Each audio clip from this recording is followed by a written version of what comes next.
What's going on, y'all? It's your girl, My Desire, and of course, I got the homie with me, Jazz. What up, girl? Hey, how you doing?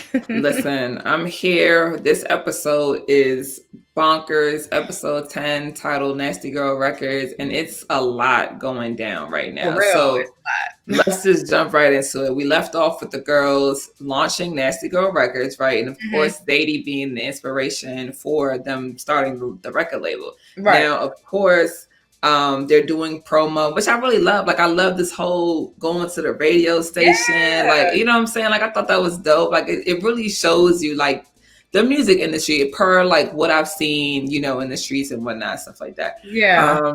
So of course, Zadie's up on stage and Frank shows up, right? And she freezes Ooh, and walks off stage. And I'm like, damn. she's So triggered. listen, when something happens to you and that person shows up that's done the deed, I guess, right? That's done the offense, Hmm.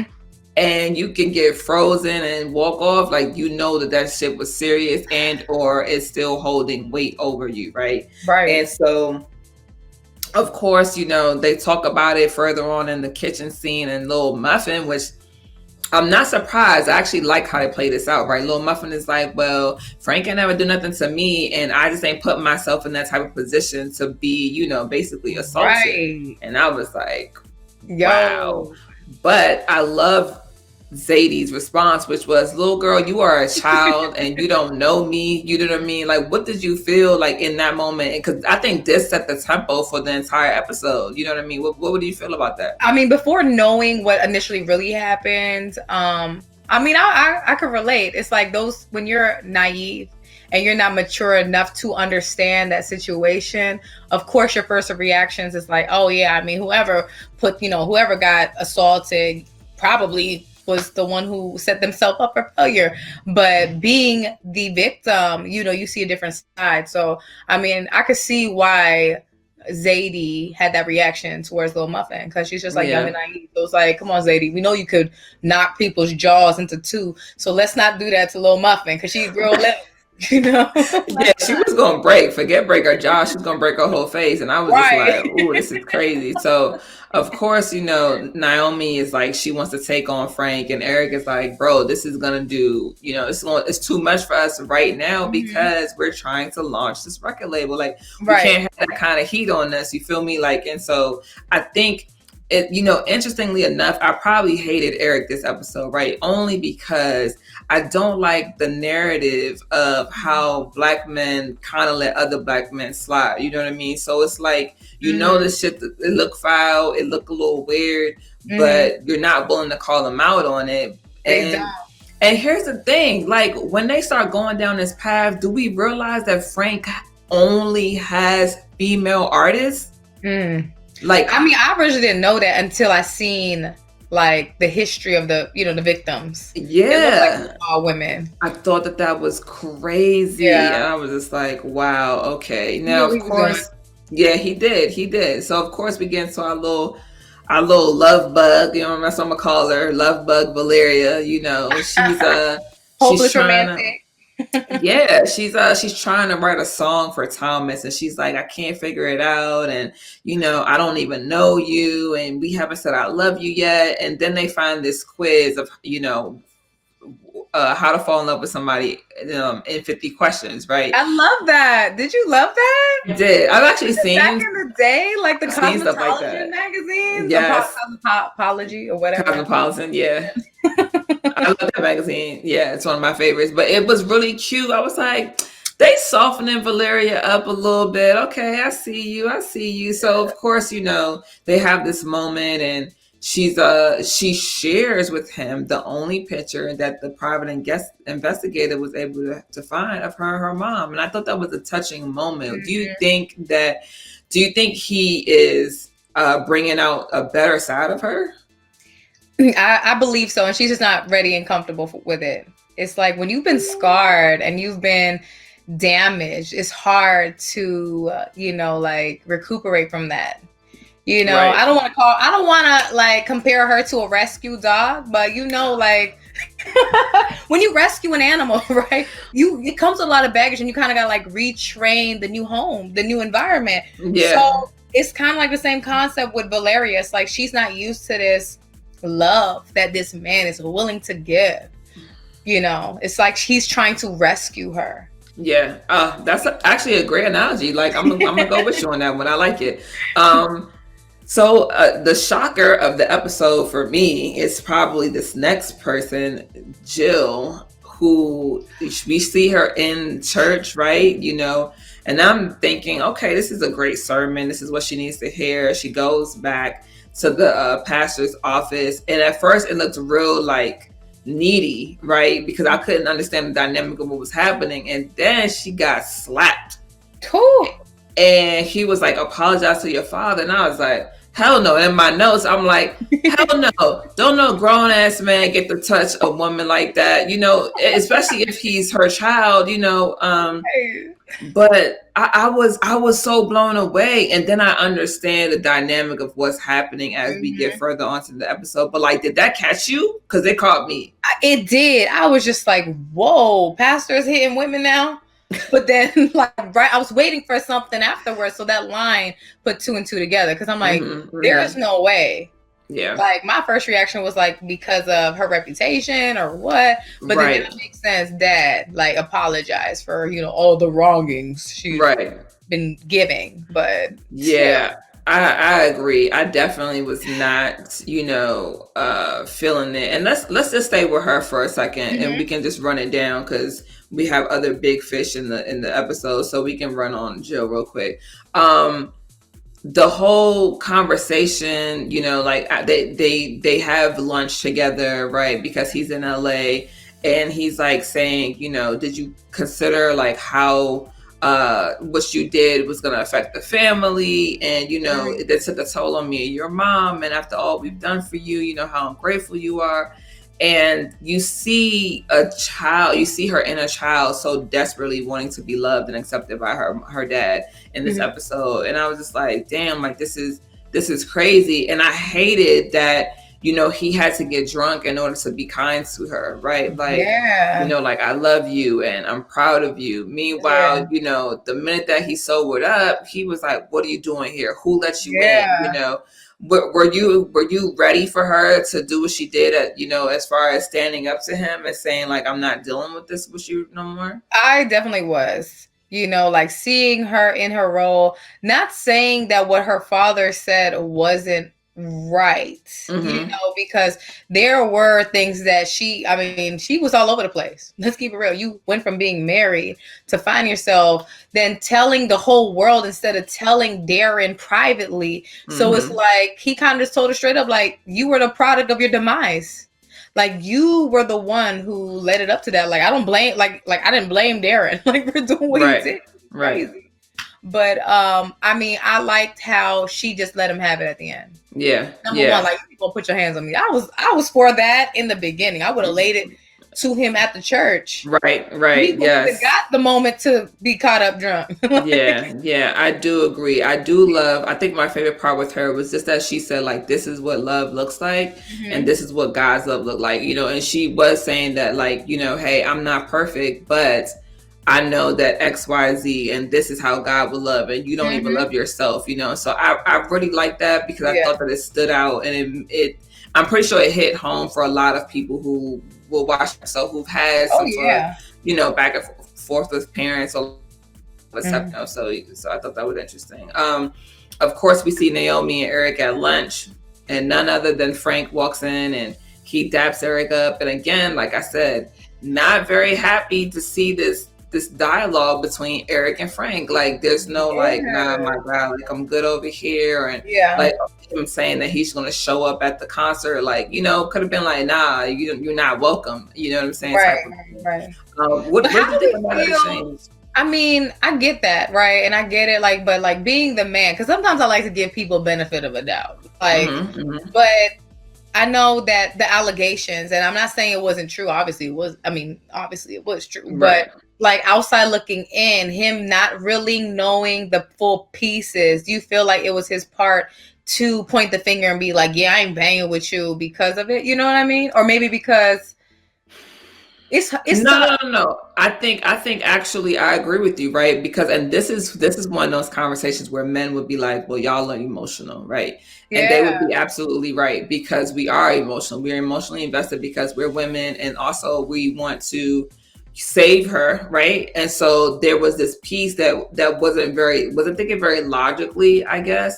Mm. Um, and we can no, there's still more left in this one. So, but yeah, I think he was right. Like just playing it cool. They do have a Yeah. lot going on, so I think it wouldn't have benefited them to do anything, especially not in public, right? Not Yeah. in public. So I agree that it probably Yeah, was I the mean, he best played thing. it off maturely, not fully knowing the full blown details of the allegation that hasn't really been fully presented for everybody to see. You know, it's Right. different when somebody tells you stuff behind closed doors, you know, like, you know, he did this. It's a lot of gossip. So, of course, like outside looking in, you know, your first interpretation is like, oh, yeah, it's true. You know what Yeah. I mean? Even Yeah. for us as human beings, we're not going to be like, oh, yeah, what Susie said is true.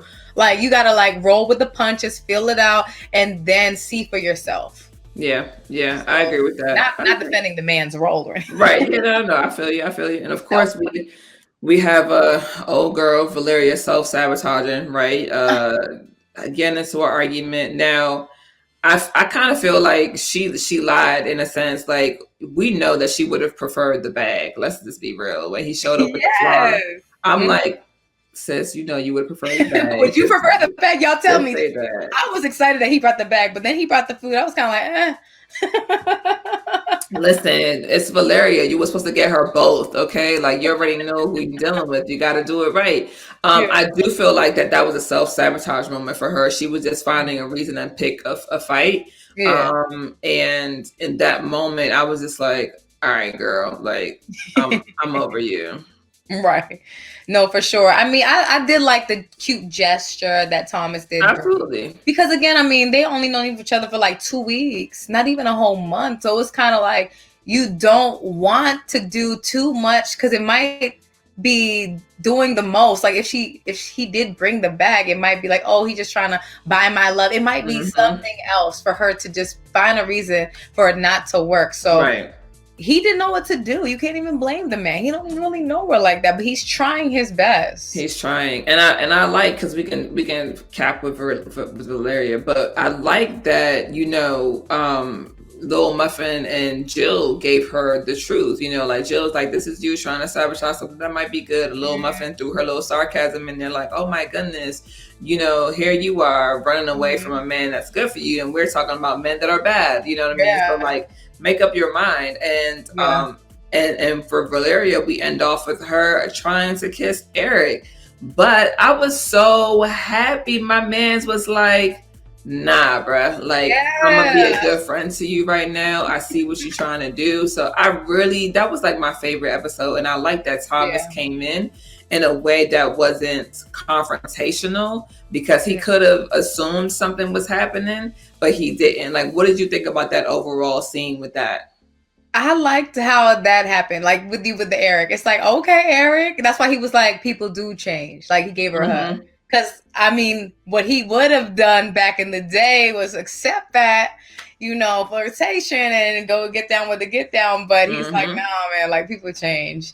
Gave her a Yeah. hug. I thought it was cute. And I like how he walked in and it was all respect. He's like, dude, I'm gonna leave. I'm Yeah. out. Right, right, right. Talk now. And I like the fact that Valeria was just open. Like I was Mm-hmm. about to go kiss my ex like a dummy. I mean, Yeah, and how yeah. Thomas just ingested that from his wife. Listen, I love his like, isn't that shit exhausting? Right? I was like, if they could Yeah. have cursed in this series, that would have been a cursing Exactly. moment right there. Isn't this exhausting? Then stop. And I was like, ooh, a strong black man who's like, listen, I'm tired of you self Yes. sabotaging and not loving yourself enough to know that you deserve better. I Mhm. was like, come We through, need more men Thomas. like that. Come Right. through. Absolutely, absolutely agree. So, of course, Naomi is doing the most, right? She goes and she finds a young lady who has experienced Frank, right? And I'm not even sure. I feel like they insinuated that the kid was his, but they didn't really confirm that. Oh, right. So she has the kid. She talks about how, Frank basically assaulted her. Then Naomi goes and gets a journalist. Now this swindle, bro, swindling journalists. I was heated because I was heated. Yeah, like we supposed to be uplifting each other, being Black women. It ain't supposed to be shicey like that. I was kind of mad. Yeah, she was like, "This is our people. She's one of us. She's out to look out here for us or whatever." And it's just like, yo, yeah. hey. Yeah, I was definitely pissed about that, and of course when Zadie sees the article, she flips off. She's like, I'm done with Nasty Girl Records. Little Muffin just, continues to read. And in this scene, you could tell that something had happened between Frank and Little Muffin. It was starting to get to her, starting to eat her up. And so I definitely was like I wasn't surprised, right? But I was just super mad because I'm like, bro, like you got this girl out. She putting herself out here. You see her getting eaten up, So I guess it took that for her to be like, all right, let me go ahead and come out with my side of the story, So what did you think about that? Like, what did you think about Lil Muffin's presence in that scene, just in that moment when they're reading the article, with Zadie? Yeah, I mean, like with her, with all that happening, I'm kind of glad that Lil Muffin had her say, the whole conversation with Zadie at the end, like when she opened up, was like, I'm relatable. I know what it's like. So that moment from her pretending that it didn't happen and having something relatable was refreshing to see, honestly. Yeah. I was like, I'm glad it went that way because she was over here basically trying to defend it. Like what happened in the past, you got to move on from it or do something about it. Basically being sheltered of the situation that happened to her. Some people are in denial. Yeah. They do things just to kind of blank it out as if it never happened to move forward, which is unfortunate, Yeah. Sometimes people have to come together so they can build the courage to make those moves. Yeah, I definitely agree. I definitely enjoyed their scene towards the end of the episode where they come together and Muffin plays the audio for her so she can hear it, And the fact that there is such an age gap between the two of them shows you that this man's been doing this for years. You know what I mean? Yeah, and that's crazy. That is crazy. So I think that's when we see that he's only had women artists. I think that's like that was like right before that moment that he was targeting him. Yeah, exactly. So of course, they still decide to go on with the show, right? I like that. They decided to go with the show. Yeah. And Zadie says she wants in and has Naomi, come up with something for her. And they basically out Frank, she makes her song. Muffin makes a statement, which brings heat to Frank, and he gets arrested while at the show. I mean, this was a moment, and I thought that was really dope. Just for them to have that cohesiveness. I love the sisterhood that they're showing in the show. You know what I mean? Like, it's not going to be perfect, right? Because they each got to tell each other about themselves, right? Valeria and Muffin told Jill about herself. Jill and Muffin told Valeria about herself. You know what I'm saying? Zadie and Muffin took the stands together, Naomi being Mrs. Fix-It, right? And having to have that moment too, because Zadie saying what she said was still real, you got to keep your nose out of people's business to a degree. Like, you got to ask these people, and if they tell you no, you got to respect that. If I tell you no, respect it, and maybe I'll come back to you and I'll give you something that, and I'll say I'll change my mind, but at least let me do that. So I mean, overall, what's your thoughts on on the whole episode? I mean, I liked it. I like how the Nasty Girls is still on point. They didn't lose their whole reputation, stuff like that. And I just like how, that he got locked up. They got their moment of victory from the guy, because I didn't want to see him win. I did not want to see that guy win at all. Right. The way that they interpreted this whole episode, and I think is this the last episode? Don't give me the line, girl. I think so, but I'm not sure. Well, it's episode 10, and I mean, they did very well for it. It's like we're all looking forward to what's going to happen in the future. Remy Ma holding it down with the music. Every time she hops on the stage, I'll be like, all right. Okay, little Uzzy. I know, right? Come on, Zadie. I see you spitting Right. that heat, spitting that Baby heat. Z So or right. listen. So, all right. Well, listen, guys. Let us know your comments. What you feeling? What you not feeling? How was the episode to you? How did you feel about it? How do you feel about the whole Frank situation? How do you feel about Eric dealing with it? How do you feel about Valeria and her new love, Thomas? You know, did they say I love you too quick? Like, what's going on? What do you think about Naomi? Is she Mrs. Fix It? So let us know your thoughts in the comments. And of course, you can find us here every time that Queens airs, and we'll be right back with another review. Peace, y'all. Bye.